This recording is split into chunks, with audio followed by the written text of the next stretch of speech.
Perempuan, sebelum saya masukkan pada bagaimana cara kita meraih qalbun muhbit, ya, Ustazah akan berikan beberapa hadis yang bersifat motivasi, ya, bersifat motivasi, dan juga ungkapan Al-Imam Asy-Syafi'i dalam kitab Diwan Asy-Syafi'i.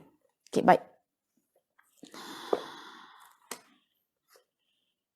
Oke, baik. Saya mungkin ambil yang ini sajalah, ya. Ambil yang hadis saja dulu, nanti yang pandangan Imam Asy-Syafi'i saya masukkan bagaimana caranya. Rasulullah Shallallahu Alaihi Wasallam, ya, ketika saya membuka kitab hadis Riyadhus Shalihin itu daripada riwayat Al-Iyad dan disahihkan, ya, karena hadis ini terdapat dalam kitab Sahih Imam Muslim. Rasulullah sallallahu alaihi wasallam bersabda, "Innallaha auha ilayya an tawadhu hatta la yabghiya ahadun ala ahadin wa la yafkharu ahadun ala ahadin." Sesungguhnya Allah Ta'ala telah mewahyukan kepadaku. Apakah wahyu itu? Supaya kalian semua itu saling tawadhu, saling merendahkan diri, menjatuhkan martabat yang telah Anda pegang sekalian, ya, yang Anda sekalian pegang. Jatuhkan martabat itu. Tujuannya apa? Hatta la yabghiya ahadun. Sehingga tidak ada tindakan melampau, tindakan penganiayaan, penderaan mental tatkala berdepan dengan orang-orang yang Allah tak beri kelebihan itu. Dan supaya tidak ada unsur kebanggaan, tafakhur seorang dengan orang lain. Ya, kita masih ingat dalam surah Asy-Syura hari itu tentang perbincangan masalah rizki, kan, bahwa Allah tak samakan semua orang menjadi kaya. Kalau ada misalnya orang mengatakan semua orang boleh kaya, kita tanya apa dalilnya? Bila mereka tak boleh keluarkan dalil, kita keluarkan dalilnya, kantoi. Orang tersebut tipu dan dusta. Dan kebanyakan manusia suka ditipu karena penipuan itu bersifat manis rasanya. Apa kata Allah pada surah Asy-Syura itu ayat yang ke-27 itu? Ketika manusia dikayakan semua oleh Allah, maka akan berlaku penganiayaan. Demikian juga ketika manusia itu diperkayakan oleh Allah, muncul rasa lebih dalam kekayaannya, maka hilang ketawaduannya. Maka mukmin yang paling disukai oleh Allah adalah ketika diperkayakan oleh Allah, dia mampu untuk melaksanakan ketawaduannya. Ini lebih dicintai berbanding mukmin yang miskin ketika dia tawadu, karena memang tanah atau bumi itu ketika Allah tak bagi curah hujan, bumi itu tawadu, bumi itu bukan tawadu, bumi itu rasa apa, tidak ada satu unsur yang perlu dibanggakan, karena bumi yang kering yang tidak disirami Allah oleh air hujan, dia tidak akan mengeluarkan perhiasannya berbentuk bunga-bunga, tetumbuhan, buah-buahan. Seketika bumi dibagi Allah air hujan, diperkayakan oleh Allah, apa jadinya? Ya, berlenggak-lenggok bumi itu menampilkan keindahannya, ya, bergerak-gerak pokok itu, bergerak-gerak bunga itu, ya, ihtazat warabat. Jadi bumi boleh menunjukkan perhiasannya, keangkuhan dirinya ketika Allah curahkan hujan. Tapi bumi yang tak diberikan oleh Allah curah hujan, dia mati, dia senyap, dia tak bergerak, dia tenang. Khasyatan. Demikianlah kita manusia ini, kalau diberikan oleh Allah kekayaan, apa yang berlaku? Laksana bumi yang berbangga, yang menunjukkan, ya, perhiasannya dengan pergerakannya, ya. Itulah manusia. Jadi tak diberkayakan oleh Allah.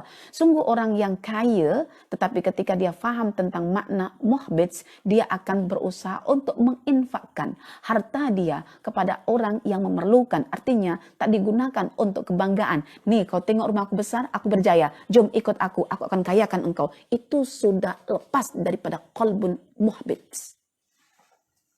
Seolah-olah yang memperkayakan manusia itu manusia, bukan Tuhan. Sementara apa kata Tuhan? Tidak semua akan diperkayakan oleh Allah. Seperti layaknya pokok kurma, jika disirami air begitu banyaknya, dia akan basah dan dia akan mati.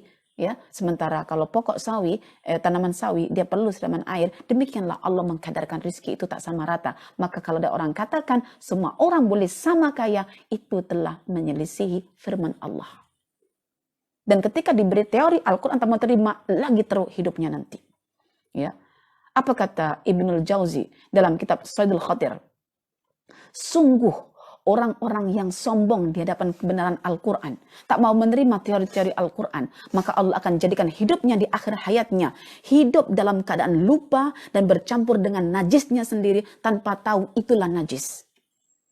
Karena Al-Imam Ibnul Jauzi ketika dia berbincang tentang masalah fiqh, dia semakin keras hatinya karena untuk memenangkan fiqhnya, maka dia mengundurkan diri daripada kumpulan fuqaha dan dia berusaha untuk melembutkan kalbunya dengan mendatangi orang-orang yang sakit, orang-orang yang naza, orang-orang yang mati, menghantarkan ke kuburannya sehingga itu melembutkan hatinya. Dan dia menyaksikan fenomena orang-orang yang sombong di hadapan kebenaran Al-Quran, teori Quran tak pernah diambil, dia ambil teori manusia, dia pegang kuku, maka itulah hidupnya akan bercampur dengan najisnya sendiri tanpa dia sadar. Na'udzubillah min dzalik, perempuan. Maka kita akan bincangkan nanti bagaimana cara kita mengaplikasikan makna ketundukan dalam kehidupan kita sehari-hari. Oke, hadis yang kedua, Nabi SAW juga bersabda, dan hadis ini diriwayatkan oleh siapa? Al-Ash'ari,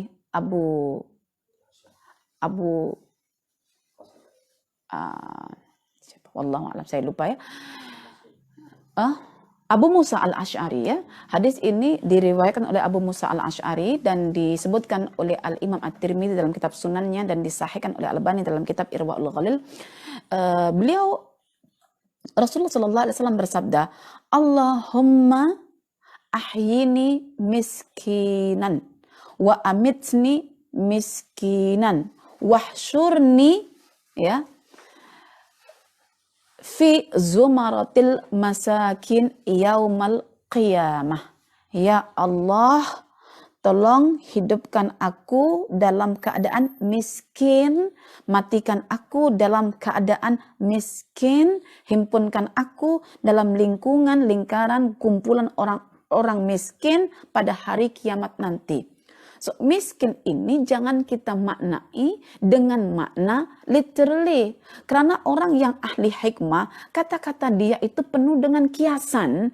Demikian juga Al-Quran, kita kadang memahami dengan makna literal. Sementara Quran itu banyak mengungkapkan kata-kata perumpamaan atau kita sebut dengan metafor. Jadi itu ungkapan metafor Nabi Shallallahu Alaihi Wasallam, bukan ungkapan yang kita pahami secara literal, yaitu jadikan kita miskin. Oke, makna miskin dari kata sakana. Masih ingat semalam as-sakina, qalbun miskin.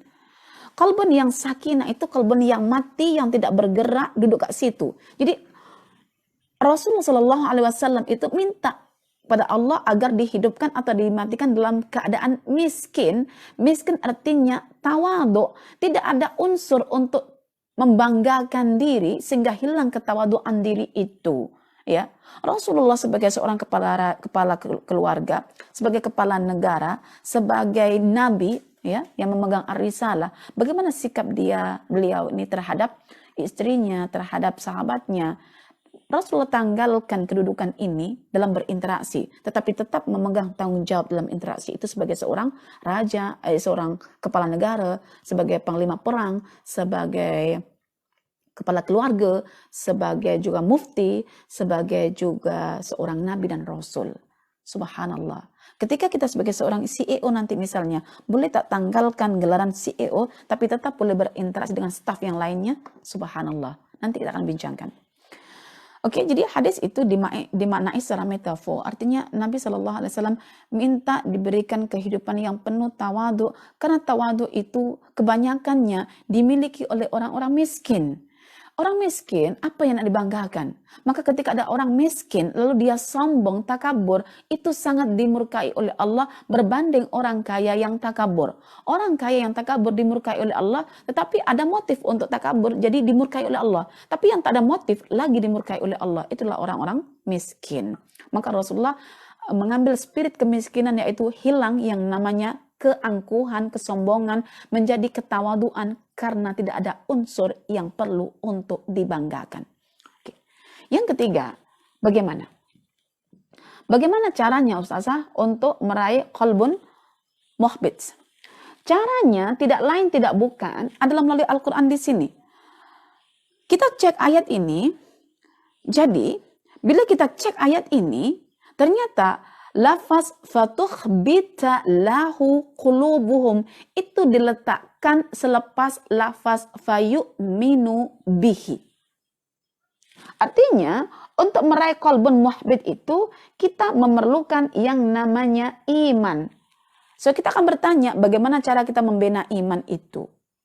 Apa yang perlu kita imani? Tentulah kita akan kembali kepada ilmu. Tidak mungkin kita beriman kepada Allah, mengesahkan Allah tanpa ada ilmu. Dan sebaik-baik ilmu, setinggi-tinggi ilmu, semulia-mulia ilmu adalah ilmu ma'rifatullah. Yaitu ilmu mengenal Allah. Jadi puan-puan, saya akan kerucutkan kita punya perbincangan qalbu ini kepada ilmu. Ya. Fatukhbita lahu qulubuhum wa innallaha lahadil ladzina amanu. Orang muhbit itu dikatakan sebagai orang beriman. Asaskan keimanan dulu sebelum kita nak merendahkan diri. Bagaimana kita nak rendahkan diri kalau asas keimanan itu tidak ada? Maka saya tadi bagi konsepnya ketundukan kolbu seorang mukmin. Kena iman dulu. Dan iman kita akan recall data-data kita tentang keimanan sebelum ini. Bagaimana kita nak bina iman. Oke. Saya contohkan bagaimana cara kita untuk tawadhu mengikut kerangka ma'rifatullah yang kita maknai ma'rifatullah melalui fenomena alam semesta. Baik, puan-puan, tuan-tuan, pernah tak tengok burung? Pernah. Apa falsafah tentang burung itu? Kalau kita belajar Al-Quran, khususnya surah Fatir ya, ataupun surah Luqman, ya, sahabat Fatir ya, Luqman, itu perbincangan tentang fenomena alam semesta. Dan dari situ kita boleh simpulkan bahwa alam semesta itu hanyalah perumpamaan, satu jambatan yang menghubungkan kita dengan akhirat. So, apa yang ada di alam itu, itulah kita hakikatnya. Karena kita adalah miniatur alam semesta yang besar. Pada alam yang besar itu ada diri kita. Maksudnya, pada diri kita itu ada alam semesta yang besar itu. Oke, saya contohkan tentang burung. Sejauh mana kita punya interaksi dengan burung agar boleh menjadikan kita orang yang mau merendahkan diri di hadapan manusia. Tawadhu misalnya. Saya sering mungkin mengemukakan tentang konsep padi ya. Semakin berisi semakin tawadhu. Tapi saya ambil sampel di sini burung. Karena burung inilah yang diambil sampel oleh Al-Imam Asy-Syafi'i dalam kitabnya ya yang bertajuk Untayan Senandung Syair Diwan Imam Asy-Syafi'i. Dalam buku ini beliau menghubungkan data-data ketundukan dalam Al-Quran dengan data-data ketundukan di alam semesta melalui satu fenomena yang disebut dengan burung. Burung itu, puan-puan, kalau dia sudah terbang tinggi di angkasa, tanpa dipaksa, tanpa diminta, tanpa disuruh, dia akan turun juga. Untuk apa? Kadang untuk minum air yang bertakung begitu ketika sudah lepas turun hujan, dia minum. Kadang dia ambil butiran biji-biji, kadang dia akan korek-korek situ apa yang dia boleh nak makan. Apa kata Imam Syafi'i? Al-Imam Syafi'i bersenandung begini, puan-puan ya. Jadi saya betul-betul lah mencadangkan untuk menghidupkan makna-makna Al-Quran dengan kefahaman yang baik. Coba kita sinergikan Quran itu dengan alam. Tapi jangan berpikir tentang alam kalau kita belum berpikir tentang Al-Quran dahulu. Ya. Beliau mengatakan, hasbi bi'ilmi in nafa' madzullu illa fi tama' man raqaballaha raja' an su'in ma kana sana' ma tara tayru wartafa' illa kama tara waqa'. Cukuplah ilmu bagiku sekiranya ia memberi manfaat untukku. Tidaklah tidaklah kehinaan diri itu melainkan karena ketamakan diri dengan dunia. Bagi sesiapa yang ingin mendekat kepada Allah, maka dia akan berharap apa yang ada di sisi Allah. Terhadap keburukan, maka dia akan tinggalkan. Laksana burung ketika dia terbang tinggi ke atas, dia akan turun juga. Ma tara tairun wartafa illa kama tara waqa. Mungkin satu ketika kita merasa ingin tunjukkan diri kita ini siapa saya. Tiba-tiba Allah kirimkan burung itu turun ke bawah. Seandainya data albab dalam akal kita ini sudah ada tentang makna ketawaduan, so itu merupakan teguran dari Allah. Seberapa kerap kita akan menyaksikan perkara itu? Mungkin bukan burung saja. Mungkin ketika itu fenomena burung disaksikan oleh Imam Syafi'i. Tapi tengok fenomena air. Subhanallah. Air itu mengalir ke tempat yang rendah. Kalau dia tak mengalir, maka akan keruh bentuk warnanya dan akan bau, ya, serta akan busuk. Maka air itu mesti mengalir. Dari mana? Dari tempat tinggi ke tempat rendah. Kalau kita tak pernah merendahkan diri, membusuklah keegoan diri, membusuklah yang namanya kesombongan diri dalam kalbu kita, sehingga nanti kalbu kita karena membusuk digelar sebagai kalbun marid. Oleh itu perempuan tuan-tuan, saya suggest kepada perempuan tuan-tuan, belajarlah mengenal Allah, bukan setakat mengenal Allah dalam ayat-ayatnya yang terbaca itu Al-Quran Al-Karim, tapi ayat-ayatnya yang tersaksikan di fenomena alam ini. Oke, ini cara meraih qalbun muhbit.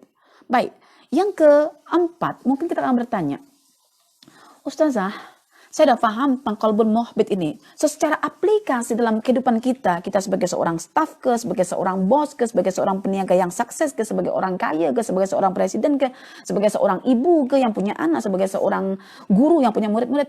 So, bagaimana praktis kita untuk menjadi orang yang berqalbun muhbit? Baik. Pertama, untuk mengaplikasikan, untuk menjadi diri sebagai orang yang muhbit, kita mesti kembali dulu pada Al-Quran. Bagaimana mengaplikasikan ketundukan dalam versi Quran, kita kembali pada Al-Quran, yaitu tadi, surah yang ke-22, ayat yang ke-34 sehingga 35. Oke, saya ambil yang 35 langsung ya. 35. Ini bagaimana cara mengaplikasikan ketundukan dalam kehidupan kita. Pertama, Allah mengatakan, ya, zikrullah. Ya. Untuk mengaplikasikan ketundukan, kita lakukan zikrullah. Ya. Alladzina idza dzukirallahu wajilat qulubuhum. Dengan zikrullah kita akan rasa rendah nanti. Ya, kita akan rasa rendah. Karena itu kalbu kita, kalbu akan gemetar. Orang yang gemetar apabila berlaku, itu sebabnya kenapa? Pernah saya minta misalnya, tolong gantikan saya, sampaikan kelas saya. Bila mau gemetar ke tidak? Rasa apa di situ? Rasa rendah. Berbanding siapa? Berbanding orang sebelumnya. Ya. Ketika yang kita ingat adalah Allah Al-Ali, Al-Muta'ali, Al-Jabbar, Al-Mutakabbir, Al-Aziz, Al-Qahar. Kita ingati dia, tentulah kalbu kita gemetar. Kenapa? Tidak ada yang selevel Tuhan kita. Dan kita nak tinggikan diri kita macam mana? Tak mampu. So, gemetar hati kita. So, ini cara merealisasikan yang namanya ketundukan dalam kehidupan. Ya, secara versi Quran dulu. Nanti kita akan luaskan dalam fakta kita. Yang kedua, kita diminta untuk sabar. Orang yang sabar itu padanya ada ketundukan. Kenapa? Layaknya seorang hamba, Tuhan akan bebas memperlakukannya. Betul tak? Kita ini siapa? Kita ini hamba. Allah itu siapa? Tuhan kita, Rabb kita, Tuhan kita. Rabb itu Tuhan, Tuhan kita. So, kalau Tuhan memiliki hamba, ya terpulanglah Tuhannya nak uruskan bagaimana hambanya ini. Cuma bezanya Tuhan manusia dengan Tuhan itu Tuhan, beza. Setiap ketetapan yang Allah tetapkan untuk hamba-hambanya berasaskan ilmu dan hikmahnya. Tapi manusia berasaskan pada kezaliman dan kejahilannya. Kan? Jadi kalau kita sebagai hamba, saya pastikan perempuan tuan-tuan jadi hamba Allah ke hamba dunia. Kalau kita katakan sebagai hamba Allah, ya patutlah dunia disingkirkan Allah dari kita. Supaya apa? Kita mengabdi hanya pada Allah. Tapi kalau kita sebagai hamba dunia, diambil saja oleh Allah dunia kita. Meraung-raung kita, menangis-nangis kita, mengadu-adu kita, mengisak-isak kita kan? Karena kita masih meletakkan sebagai Tuhan, bukan sebagai hamba. Kalau sebagai hamba, maka kita akan bebas diperlakukan oleh Tuhan kita. Maka ketika Tuhan memperlakukan kita dengan kesakitan, bersabarlah atas musibah itu. Seorang yang bersabar itu orang yang yang muhbit. Orang yang zikrullah kalbunya gemetar itu orang muhbit. Yang ketiga adalah wal muqimi as-salah, yaitu salat. Mengapa? Hubungan seorang hamba dengan Tuhannya. Coba tengok ikhbatnya kita dalam salat. Subhanallah. Sebut je Allahu Akbar. Rendahkan kita kan? Allah besar kan? Sebut saja ruku Allahu Akbar. Menunduk kita. Rendahkan kita. Lepas itu kita Sami Allahu liman hamidah. Rasul tak galakkan kita untuk segera ikhbat. Untuk segera turun ke bawah. Jadi al-ikhbat ada yang paling dominan adalah ketika kita mengucap Sami Allahu liman hamidah. So kita diminta untuk i'tidal. Untuk apa? Untuk merasakan tumakninah. Bahkan Rasulullah melamakan tumakninahnya dalam qiyamul lail. Supaya apa? Ketika dia meluruh itu, ya, ikhbatnya dalam keadaan bukan terpaksa, tapi didorong oleh ketenangan dan kerinduannya. Sami Allahu liman hamidah, Rabbana walakal hamd. Yang dipuji siapa? Allah. Maha tinggi, maha mulia. Ya. Bentuk pujiannya apa nanti? Subhana rabbiyal a'la. So, meluruh hamba itu. Semeluruhnya hamba itu namanya al-muhbit. Ya. Menuju tempat yang rendah. Yaitu apa? Tempat sujud kita. Makanya kata Syekh Umar Kafi ketika menyebutkan makna al-ikhbat itu adalah ketundukan yang dilatar belakangi oleh tumakninah, ketenangan dan penuh kerinduan layaknya orang yang telah mengucapkan Sami Allahu liman hamidah, Rabbana lakal hamd, mencari ketenangan dulu baru dia akan sujud. Mencari ketenangan bukan dengan alam bawah sadar tetapi dengan kesadaran dia. Mengingat makna-makna yang disebutkan itu. Masya Allah. Dan yang ketiga, yang keempat adalah wa mimma razaqnahum yunfikun, infak. Orang yang merendahkan dirinya di depan Allah itu suka berinfak. So apa? Dia tak perlu dengan kelebihan harta itu. So dia bagi ke orang lain, yang dia perlukan adalah Allah. So di hadapan Allah dia membesarkan Allah, di hadapan harta dia memperkecilkan harta itu. Masya Allah. Jadi sekarang ini kita mungkin boleh bertanya, setakat ini kita menjadi hamba dunia ke hamba Allah? Kalau jadi hamba dunia, kata Syekh An-Nabulsi dalam kitab Tafsir Tadaburnya, ciri orang yang masih menghamba pada dunia adalah kesukaan dia untuk menerima, diberi, tanpa ada unsur untuk memberi balik. Serono menerima sesuatu, tapi dalam bentuk ungkapan bahasa saja, serono aja. Padahal dari sekian manusia itu Allah lebihkan. Ada yang memiliki harta benda, ada yang memiliki kapasiti keilmuan, tapi diam dan tidak mau beri kepada orang lain. Kata Nabulsi, ciri orang yang menjadi ahli dunia dan kelak akan dihinakan oleh Allah adalah ketika hidupnya hanya suka untuk diberi tanpa berpikir untuk memberi. Maka barang siapa yang suka memberi, maka pada dirinya itu ada sifat hamba akhirat. So kelak, ya, Allah akan memberikan yang terbaik untuk orang yang suka memberi ini. Maka ketika kita sudah diberi seseorang, berusahalah untuk memberi. Ketika orang itu sudah memberi, tak payah kita menginginkan, tak payah kita mengharapkan orang lain memberi kita. Cukup Allah akan jentikkan hati orang-orang tersebut untuk jadi hamba akhirat sehingga berpotensi untuk memberi berbanding untuk menerima sahaja.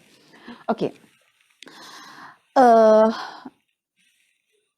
Aplikasi praktis makna qalbun muhbit dalam kehidupan kita adalah, puan-puan, yang dirahmati oleh Allah, ketika saya merujuk dalam kitab Nadratun Naim, ya, beliau mengatakan begini, puan-puan, terkait dengan al-ihbat atau at-tawadu itu.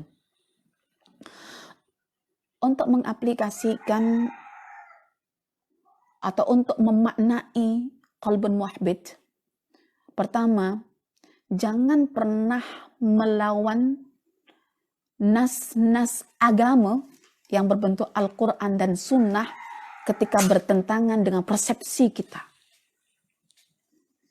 Puan-puan, tuan-tuan pernah menyaksikan fakta ini kan? Ada orang sudah pegang teori, ada orang sudah pegang konsep, ada orang yang sudah punya persepsi awal. Persepsi, teori, konsep ini telah diajarkan selama bertahun-tahun, dan tak tahunya ketika dirujuk dalam Al-Quran, konsep, teori, teknik, kaidah itu silap itu ilusi semata. Ketika dihadirkan sesuatu yang benar dari Al-Quran, mungkin akan mengganggu pekerjaan dia, mengganggu periuk nasi dia. Tak mungkin kan dia katakan, oh aku salah ini.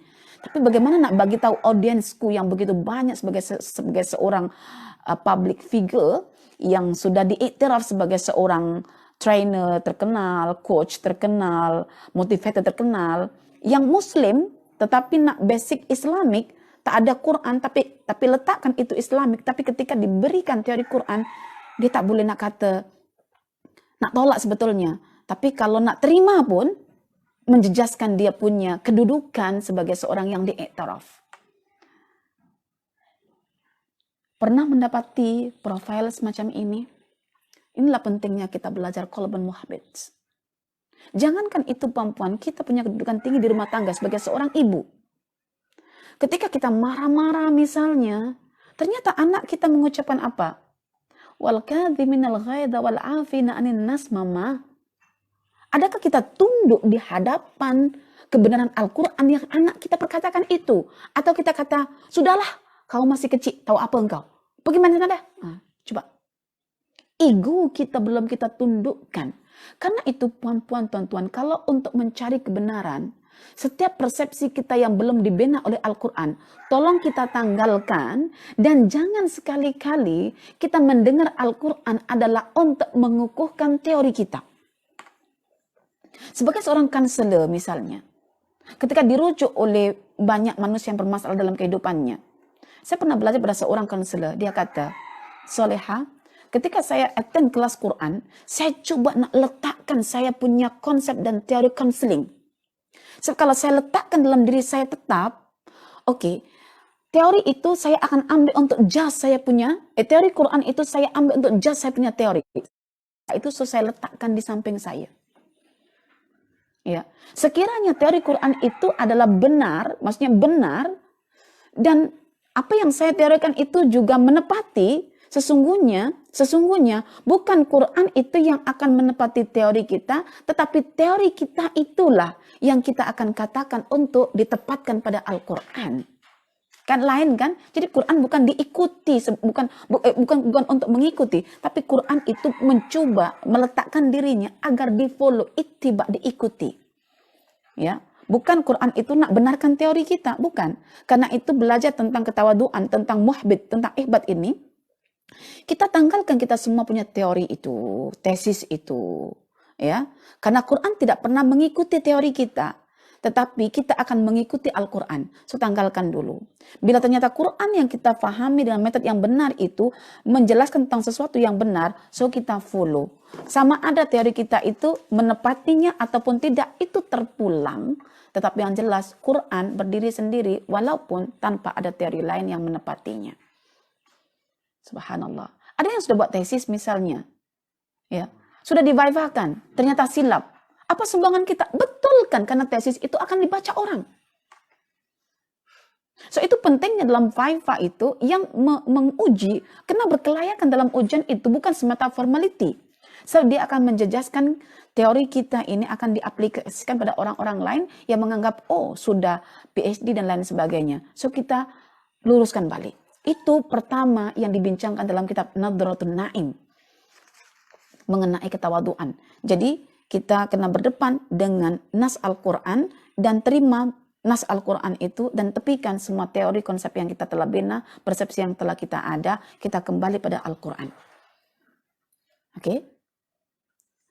Yang kedua, mungkin kita memiliki satu kedudukan yang tinggi, ya, di mata manusia. Mungkin tinggi karena kekayaan kita, atau mungkin tinggi karena kedudukan kita, layaknya Korun, kedudukan tingginya karena kekayaan, layaknya Fir'aun, kedudukan tertingginya adalah kedudukan, ya. Maka orang yang berkedudukan, orang yang berkekayaan akan dipandang mulia oleh manusia yang lain pada zamannya Korun itu, ya, dipandang mulia. Sehingga mereka berangan-angan untuk kaya. Cuma bezanya Korun tak pernah mengajarkan teknik atau cara untuk memperkayakan orang lain. Cuma sekarang banyak orang yang tak macam Korun tapi sudah mengajarkan teknik-teknik yang luar biasa yang membuat orang, saya kadang-kadang kesian, ya. Saya ini macam pembaik, tukang ripe. Ada yang datang kepada saya sudah gemetar badannya, sudah ketakutan, terkena penyakit anxiety, hutang melimpah, ruah banyak. Katanya ingin cepat kaya. Tetapi tak kaya-kaya juga. Bila tak kaya-kaya juga, dimarahi oleh coachnya. Kenapa kamu tak kerja macam itu? Padahal yang tahu dia susah payahnya bekerja, bawa anak, jualan begini. Tetap tak kaya. Tapi disalahkan oleh coachnya. Sakit hatinya, depresi, murung. Bila murung terkena penyakit, gangguan mental. Sehingga dia ketakutan, panik semua. Jadi banyak murid-murid yang seperti itu latar belakangnya pada kami. Jadi bagaimana kami nak ubah persepsi itu supaya sehat semula, supaya boleh menerima takdir Allah, supaya boleh maintain dalam keadaan mentaati perintah Allah tanpa memikir banyak tentang masalah kekayaan itu. Jadi yang tak faham Quran menciptakan suasana mental yang sakit. Ya, kita yang paham Quran mencoba untuk mengobati melalui Al-Quran itu mental orang-orang yang telah sakit karena salah persepsi itu. Oke, jadi caranya begini puan-puan, untuk mengaplikasikan ketawaduan dalam skop kita punya ketinggian kedudukan ataupun kekayaan yang melimpah. Tanggalkan kita sebagai gelaran orang kaya, tanggalkan ketika kita berinteraksi dengan manusia. Tapi tanggung jawab kita sebagai orang kaya tetap kita buat, yaitu apa? Infak fi sabilillah. Ketika kita menjadi seorang CEO atau sebagai seorang pemilik company syarikat yang terkenal, ketika kita berinteraksi dengan staf kita, ya, pekerja-pekerja kita, kita tanggalkan CEO dalam kepala kita ini, dalam otak kita, bukan dalam kalbu kita, dalam sadru kita. Kita tanggalkan. Tapi tetap melaksanakan tanggung jawab sebagai seorang CEO. Itu namanya ketawaduan.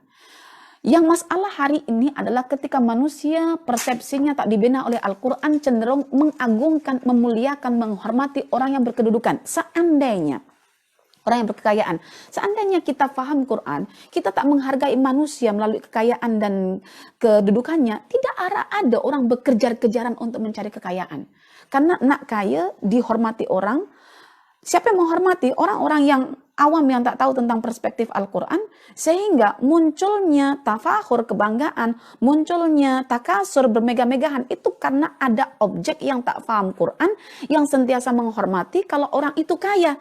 Coba kalau kita paham Quran, orang kaya jangan dihormati karena kekayaannya, tidak ada orang nak kejar kaya. Wah, besar rumahnya itu. Sodro mulai berbisik. Wah, besar kereta orang itu. Aku nak.